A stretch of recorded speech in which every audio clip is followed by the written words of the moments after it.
as if I got it.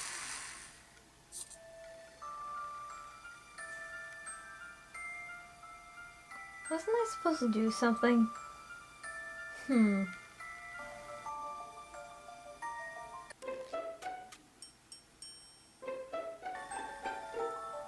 Oh yeah, I haven't done an episode of anime reviews in a while. Right. Alright, let's see what we got here. Tokyo Magic Star? Oh boy.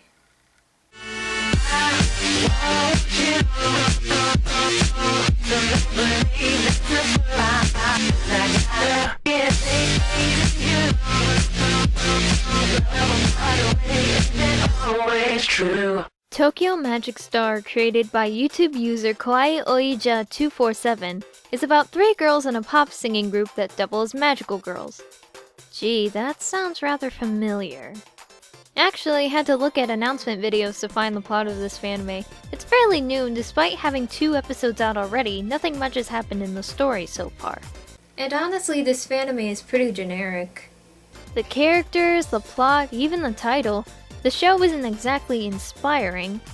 I'm sure the creator had good intentions when making it, but it doesn't engage me enough to get excited about whatever kind of story is going on. Plus, like I mentioned before, the idea isn't exactly new. Then again, the magical idol singer plot is considered a trope in anime, but shouldn't creators of anime try to avoid tropes? Anyway, since the show hasn't given enough depth in the story quite yet, I've decided to go through both episodes step by step.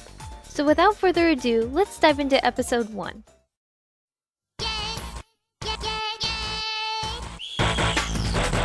Alright, this is my jam!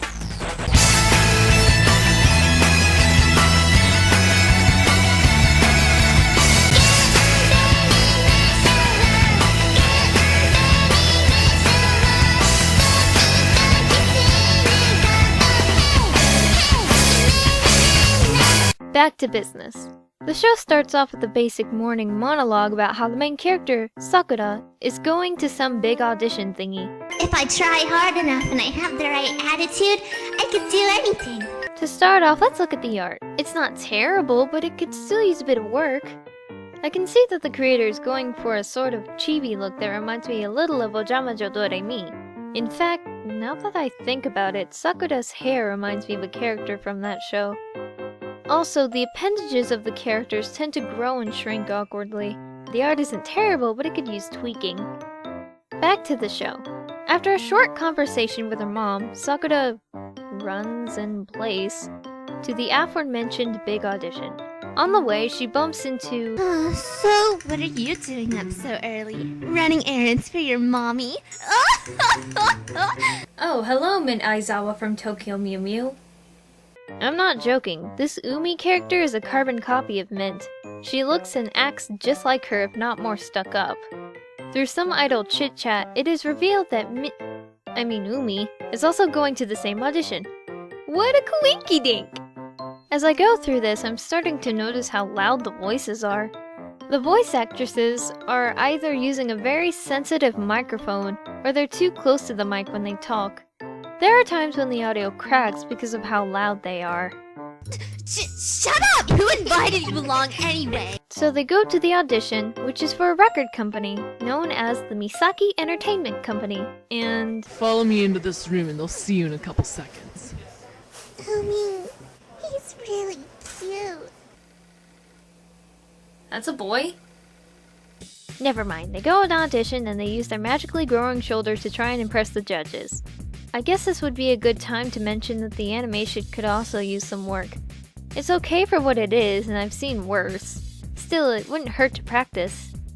I had to skip the audition scenes because they weren't very interesting, just the characters lip-sync to 2 different versions of Koi wa la mode. Skip to a few days later, and Sakura receives a letter from the record company. Gee, I wonder if she made it or not. I got in? This is so exciting! Not very surprising. And it's not surprising when I find out that Umi got in as well. This Fanime is definitely following the magic idol trope smoothly.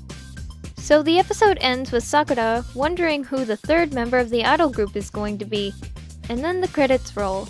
Now for episode 2! I gotta go fast. Bye, Mom.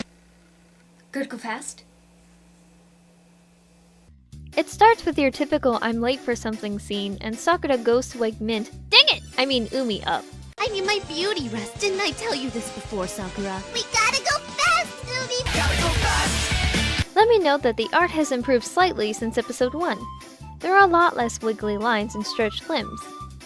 So they go fast to the record company, and after chit-chatting about how they had to get ready, they go inside and meet up with... Huh?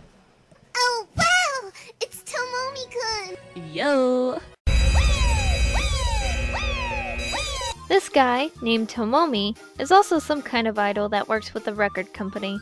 During their conversation, it is revealed that the idol group Sakura and Umi are in is named Mahoshi.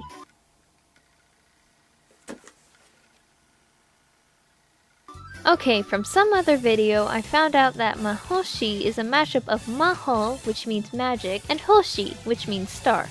I guess that gives the title of the Fanime some meaning now. After a montage of the two girls posing in outfits and whatnot, the scene changes to them sitting on a bench and talking at night. I can already see where this is going. Of course you're being watched. Umi? So, do you wanna tell me anything? The design of this villain is kind of random. She looks like a goth 80s ballerina. In fact, if it wasn't for the distorted voice, I wouldn't have known that she was a villain. Plus, she doesn't attack them or anything, she just talks. Then the third member of Mahoshi shows up and attacks the soda villain and scares her away. How do I know she's the third member? Well, she was in the opening sequence, right?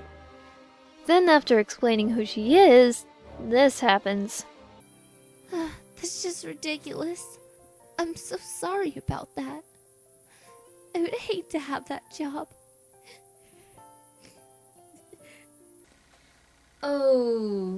Okay. Does this scene really call for an emotional breakdown? Maybe, but it just happened so suddenly.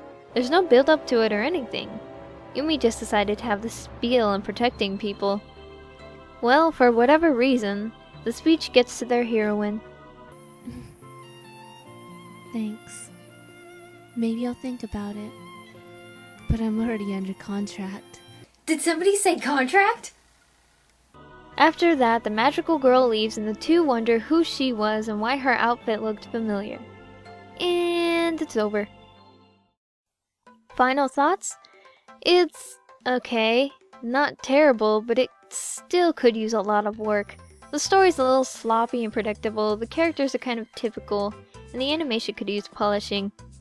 Despite those things, this anime has some potential.